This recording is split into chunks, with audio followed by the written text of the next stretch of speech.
안녕하세요. 그리스도 중심 성경 읽기를 하고 계신 성도 여러분, 이번에는 시편을 살펴보려고 합니다. 시편은 사실 여러 시들의 모음이기 때문에 일관적인 흐름을 발견하기는 쉽지가 않죠. 하지만 150편의 시편은요, 총 150편이 5권으로 아주 정교하게 편집된 책이기도 하거든요. 그래서 1권은 1편부터 41편까지, 2권은 42편부터 72편, 3권은 73편부터 89편, 4권은 90편부터 106편까지, 그리고 마지막으로 5권은 107편부터 150편까지로 이루어져 있어요.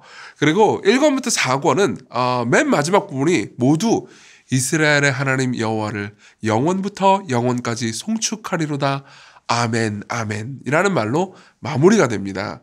그리고 마지막 5권은 146편부터 150편까지 모두가 할렐루야라고 말하면서 하나님을 찬양하는 노래들로 구성이 됩니다. 그러니까 각 권은 모두 그 안에 여러 가지 이야기들이 있긴 하지만 하나님을 찬양하고 높이는 걸로 끝난다는 거죠.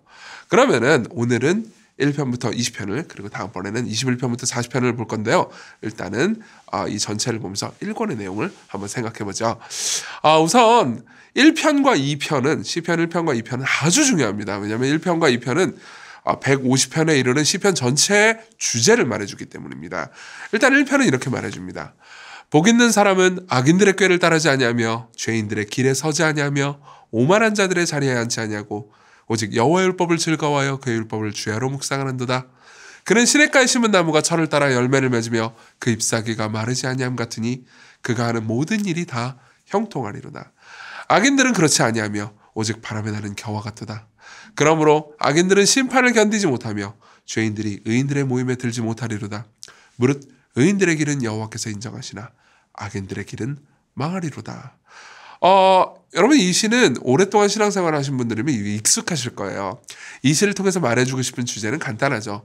우리가 하나님의 말씀인 율법을 계속해서 지키고 묵상하고 살아냄으로써 복된 삶을 산다는 겁니다. 그리고 나서 2편은요, 이어서 세상의 많은 나라들이 하나님을 대적하지만 하나님께서 택하신 메시아가 모든 악을 정복하고 승리하신다라는 소망을 담아요. 그럼 보세요. 1편은 하나님의 말씀에 순종하고 묵상하고 따르라. 그리고 2편은 세상에서 많은 사람들이 하나님을 대적하지만 메시아가 이 모든 걸 승리한다. 이렇게 두 편의 내용을 합쳐보죠. 그러면은 시편의 주제를 한번 생각해 볼 수 있습니다.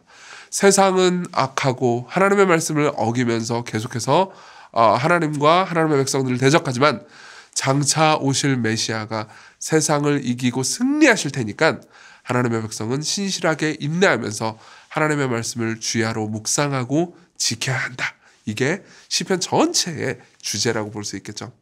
이후에 이제 3편부터 20편은요.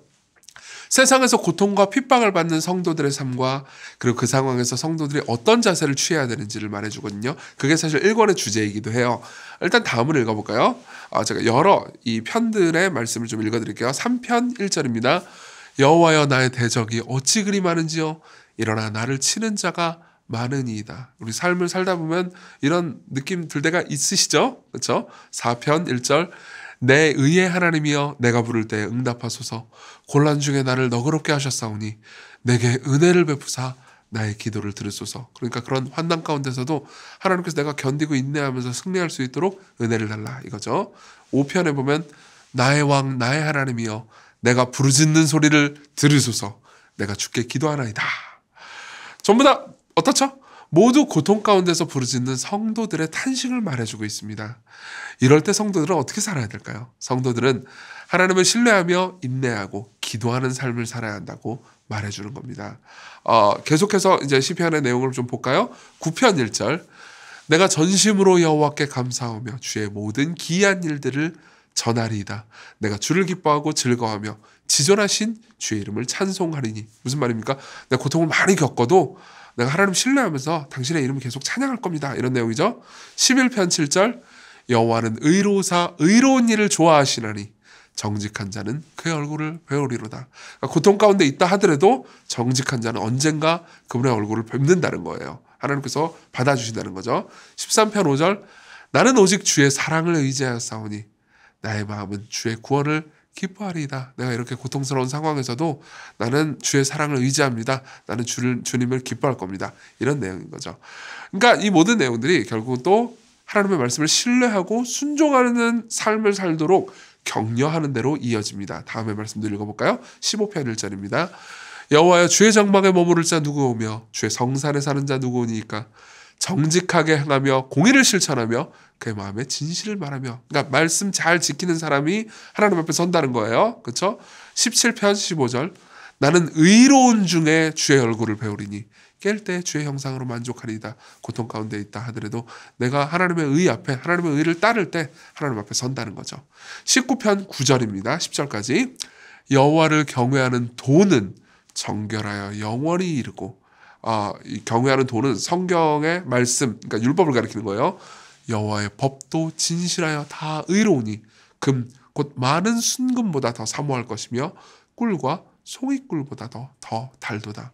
그러니까 이 시인은 사실 고통을 당하고 있어요. 근데 그 와중에도 위로가 없는 건 아니에요. 왜? 하나님의 말씀을 내가 묵상하고 그 말씀을 따라 살 때 정말 꿀과 송이꿀보다 더 단 그분의 위로가 내게 임하기 때문이죠. 그러면 여러분 줄거리가 보이시나요? 1편부터 20편은요. 신실한 성도라 하더라도 고통이 있고요. 그럼에도 지키시는 하나님을 신뢰하며 말씀을 묵상하고 신실하게 하나님을 따르는 삶을 살아라. 이렇게 이야기를 해주는 거죠. 재밌는 얘기를 하나 해드릴게요. 여러분 그거 아세요? 이제 예전에 제가 그 장난감을 가지고 놀던 기억이 나는데요. 이제 차에 타잖아요. 그럼 제 아버님이 이제 앞에서 운전을 하신단 말이에요. 그럼 뒤에 제 자리가 있었고 그 뒤에 조그만한 이 핸들이 있었어요. 장난감 핸들이죠. 그래서 이걸 막 이제 가지고 놀면서 차를 이렇게 딱 운전하는 그런 게 있었어요. 근데 이제 그런 이걸 볼 때 내가 이제 막 이렇게 좌회전 우회전을 한단 말이에요. 그러면 내가 막 좌회전을 하는데 차는 오른쪽으로 가는 거예요. 이제 아빠가 운전하는 거는 오른쪽으로 가는 거죠. 그러면 이제 내가 화가 나는 거예요. 왜 내가 오른쪽으로 가라고 그러는데 왜 차는 오른쪽으로 가는 거지? 이렇게 생각할 수 있는 거죠. 그렇죠? 이게 참 사실 우리 삶에 비슷한 경험들을 많이 합니다. 그러니까 내 생각에 내 계획대로라면 이렇게 가야 되는데 하나님께서 내 삶을 다른 데로 인도해 주세요. 근데 내가 불평할 필요가 있어요, 없어요?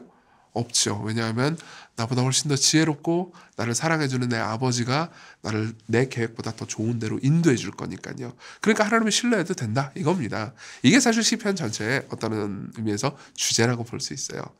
어쨌든 고난을 인내하는 성도들은 승리할 겁니다. 말씀을 묵상하는 사람들은 복될 겁니다. 악인의 꾀를 따르지 아니하고 오만한 자리에 서지 않는 성도들은 결국 하나님께 버림받지 않을 겁니다. 이게 가능한 이유가 있어요. 우리는 그럼에도 불구하고 죄를 저지르잖아요. 그렇죠? 하나님의 말씀 안 따르고 묵상하지 않은 때가 많잖아요. 근데도 불구하고 계속해서 하나님께서는 우리를 돌보시고 우리를 잘 인도해 주실 거예요. 왜요? 예수님께서 하나님의 말씀을 묵상했는데도 불구하고 버림을 받으셨기 때문입니다. 생각해보세요. 예수님은 늘 하나님의 말씀을 묵상하셨고 그분이 신약 성경에서 하신 말씀의 3분의 2는요. 구약 성경의 인용이었습니다. 그리고 구약 성경 중에서 시편을 제일 많이 인용하셨어요. 그분은 십자가에서도 시편 22편을 묵상하고 암송하고 계셨고 인용하셨죠. 그렇지만 하나님의 말씀을 묵상한 그분은 하나님께 버림받으셨습니다. 왜요? 우리가 하나님의 말씀을 지키지 않았지만 하나님께 사랑받고 받아들여지기 위해서요. 죄를 지은 우리가 하나님께 복을 받는 사람이 되게 하기 위해서요. 그분은 하나님의 말씀을 묵상했는데도 주야로 묵상했는데도 바람에 나는 겨가 되신 유일한 분이십니다. 범죄한 우리를 시냇가에 심은 나무처럼 되게 하시기 위해서요. 이 예수님을 바라보면서 고난 가운데도 인내하면서 그분을 순종합시다. 그분이 우리의 삶을 풍요롭고 복되게 하실 겁니다.